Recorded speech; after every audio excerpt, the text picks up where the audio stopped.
Alrighty, welcome back. So you've already watched the video and you've taken part in the Levers of Leadership exercise. And we hope you had a good experience with that. Well, we also asked you to do another exercise. It was the self-monitoring exercise. And we think that these two are very closely intertwined. And so we wanted to talk a little bit today about the self-monitoring exercise itself. So you did the exercise and you ended up getting a score, and your score was going to be between 0 and 18.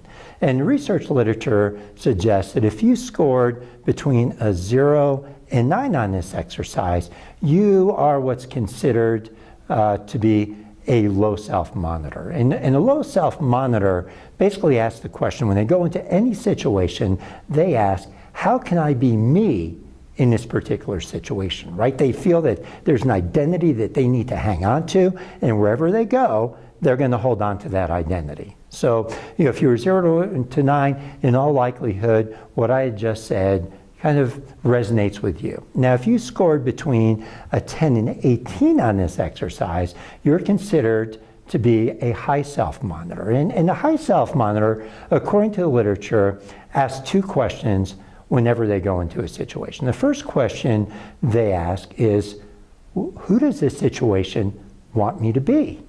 And then the second question they ask is, how can I be that person, right? So they're highly malleable. They're highly adaptive when they go into different situations. And right, when we talked about those levers, cards, we talked about the caution of being a 5-lever leader, of going into a situation and saying, you know what, this is who I am as a leader, and I'm always going to do those same 5 things, right? And so we're assuming that, and research will either tell us we're correct here or not, that we're assuming that if you actually scored, as a low self-monitor, you'd be maybe less likely to start pulling some of these other cards in an organizational situation. Not sure yet, but we're just kind of thinking that there's some kind of relationship to the two. Well, having done these exercises with thousands of people, we've kind of learned a few things, right? And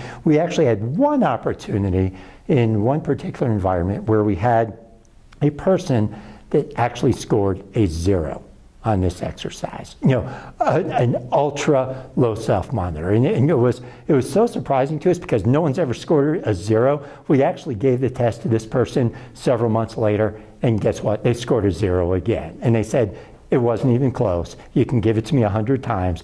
This is who I am. And then in that same group, we had someone that actually scored an 18, an off the charts high self-monitor. And so sometimes when we're having discussions about what it's like to be a high self-monitor and looking into a situation and saying, well, gee, who does this situation want me to be, right? The low self-monitors, sit there and they start folding their arms and they kind of have scowls on their faces, like they're just viscerally upset by the discussion that goes on. And this one particular day, when we had this 0 in the class, I said, you know what? You haven't said anything. Why don't you tell us what you think about this discussion as related to the high self-monitors, about this kind of adaptive capacity and all that. And the one person looked at me, arms folded, and he goes, I just can't stand this conversation. I'm like, what do you mean you can't stand this conversation? What are you talking about? He goes, all these people are fake. I'm getting sick and tired of it.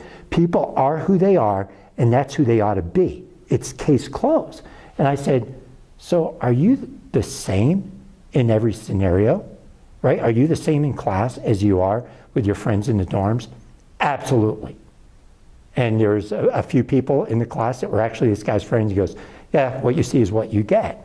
And he even went further and he said, he goes, well, maybe you didn't notice it, but you know how we kind of sit in a circle here in this particular class? He goes, well, sometimes I'll see some of these high self-monitors and they're basically sucking butt and they're just playing this weird game. He goes, it pisses me off so much, I just can't even sit in class. And so sometimes you've seen me just get up and leave. And he grabs his water bottle, and sure enough, we're sitting there engaged in the class, and this guy kind of gets up and he just starts strolling out, and he'll start looking at people and give them this frown. It's like, I hate you. Right? And he walks in, and he's gone for like 20 minutes, and then he comes back. And I said, that's because you think that people are adapting to the situation. He goes, yeah, they're being fakes. I was like, wow, that's pretty interesting. And then, I was talking to one of our guys that scored in 18, a perfect score on this thing. I said, well, gee, I mean, you're kind of a freak of nature, in a good way, right? Because none of these are good or bad. It's a beauty contest. Everyone's right here. But I said, tell me a little bit about you. He goes, yeah, this description of me asking these two questions of who the organization wants me to be and how can I be that person? Yeah, that's me to a T. I was like, well, do you have any examples? And he goes, well, probably the best example is when I date. He goes, what'll happen, oftentimes is I'll date a girl and I will be the perfect boyfriend. And at some point, the girl will introduce me to her parents and her parents will immediately fall in love with me because I'm this high self-monitor. I'm being the perfect future son-in-law. But he says over time, the girl starts to get to know me better. And that's not a good thing. So she starts, disliking me. And eventually we break up because my true card starts showing after time. I just can't hide myself forever. So she dumps me.